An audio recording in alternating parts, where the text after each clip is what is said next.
I'm going to walk you through the Redback product line that's currently available in Canada. But first, I just want to give you a little bit of history on the Chelsea boot. The Chelsea boot is aptly named because it's this elastic-sided boot. And it got its name in the 60s from sort of the in-fashion crowd there in the Chelsea scene in England. And that's what it became known as. The boot itself actually goes back even further than that, into the Victoria era. In the early 1800s, and Queen Victoria loved this style of boot. It was an easy pull-on boot, and both men and women both wore this boot way back in the day. And I just love this version of the Chelsea boot from Redback. The leathers are phenomenal. They're 2.6 to 2.7 mil thick leathers. I'll just show you the cutaway there on the side of the boot. Fantastic leathers, very supple, great leathers that will stretch and mold to the shape of your foot, giving you a custom fit. The really cool thing about the Redback boot is that the outsole is what we call injection molded onto the bottom of the boot. So basically Redback makes this leather upper, and then they squirt this stuff in a hot liquid form underneath the bottom of the boot, and with high heat and high pressure they basically mold and melt that onto the bottom of the boot. It basically gives it like a one-piece construction. It's super durable, the way they put the bottom on that boot. And inside that material that they injection mold onto the bottom of the boot is full of millions of tiny little air bubbles. So it feels like you're basically walking on millions of little bubbles. And the squish factor underneath the heel of the boot is fantastic. To top it all off, the Redback still makes their Chelsea boot in Sydney, Australia. It's in their own family-owned factory right in Sydney, and they've been making boots, as I said, for 5 generations, and just a fantastic boot. And one last point I want to make about Redback, and where they got the name from, it's the Black Widow spider that lives in Australia, and he has this hourglass shape on the back here, and so they call those spiders Redbacks, and that's our logo there, the Redback boot from Sydney, Australia. This is the UBOK Bobcat in Claret Oil Kip Brown. So it's a very dark brown color boot. You can always tell between the difference between brown and black leather with the brown elastic and the contrast stitching. So that is the Claret Oil Kip and the UBOK Bobcat, and that's our dark brown boot. And then we have in the Bobcat the UBBK, which is the boot in black, and it's a solid black. You can always tell that by the black elastic and the same color stitching on the boot. Okay. Next boot we have is the Bobcat in Tussock, and this is a nubuck leather. It has a bit of the nubuck sort of suede feel on top of the boot. But make no mistake about it, this is a great looking boot, but this boot is so durable and so rugged in the elements. Fantastic in wet weather and snow and things like that. And that is the boot, the Redback Bobcat in Tussock. And then next we have a boot here called the Nevada. The Nevada has a little different cut on the front of the boot here. It's got a V cut, got 2 daughters, and one of them had to go with this cut of boot because it just fit a little bit differently on her foot. And that's the Nevada shape. Versus the Bobcat cut, which has the double seaming on the front of the boot there. And then for the Work series, we have Australia's #1 selling pull-on work boot is now available in Canada, and it is CSA certified. Very exciting stuff. The green patch denotes that it has a steel toe inside the boot, and we have a puncture-proof midsole inside the boot. The white patch there, the Omega patch, means that it provides shock protection should you be crossing any live wires, that kind of thing. So this is the CSA Redback in Claret Oil Kip, the dark brown. And then we also offer it in the black and the tussock. And then we also offer it in black with the toe cap. And that's if you're, welding, things like that on the ground, working a lot on your knees and stuff. If you don't want to scuff the top of the boot there, then you should be getting the black with the scuff cap.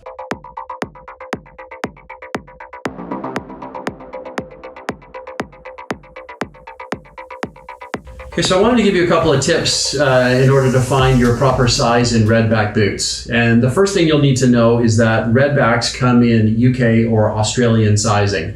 So for guys, we'll need to go down one size to get your Redback size. So if you're a 10, you would be 9 in Redback boots. And for ladies, you would go down 3 sizes to get your Redback size. And so if you are a women's size 8, you would be a 5 in Redback. One thing to note is that our whole and our half sizes, so my women's 5, my women's 5.5, are the same length. Okay, whole sizes, same, whole and half sizes, same length. The half size gives you more volume in the boot. So more room on the instep, more room on the width. So if you've got a wide foot, or if you're going to put an orthotic down inside your Redbacks, you'll definitely want to go with the half size Redback size.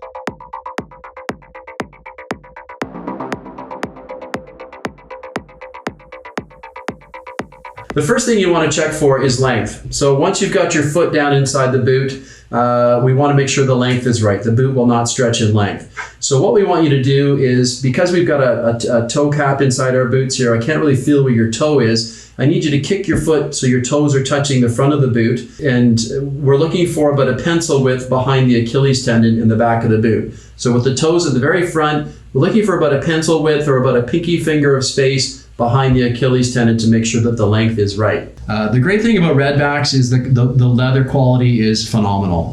The leathers are 2.6 to 2.7 mil thick, very supple leathers. And like any good leather product, it will give and mold and shape to the shape of your foot, giving you a custom fit. There's 3 types of scenarios for this. First person, gonna go dancing out the door, everything's great, there's no break-in time really at all. Second person, it's going to be about a week to 2 weeks for you to stretch the boot and to make it give to the shape of your foot.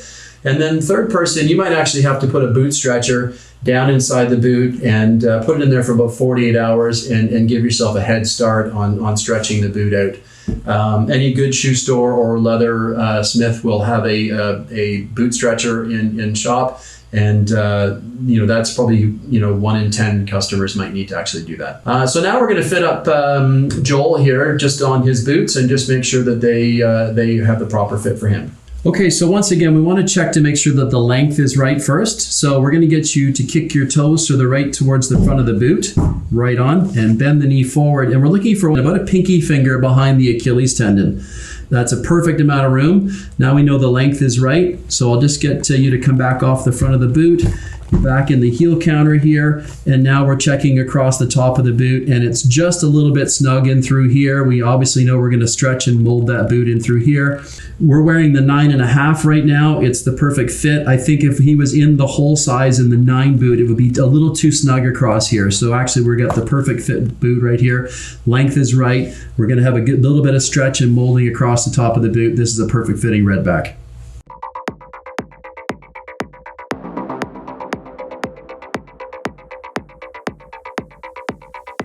Now that you've made an investment in your Redback boots, you're going to want to make them last as long as possible and make them look as good as they can. Out of the box, they're good to go. The leathers are full of oil and protected. After a while, the boot will start to look a little more rugged. The leather will have faded a little bit and you can see that the leather is starting to dry out. So that's your cue to take 4 easy steps to make your boots look as good as they can and give them a little TLC.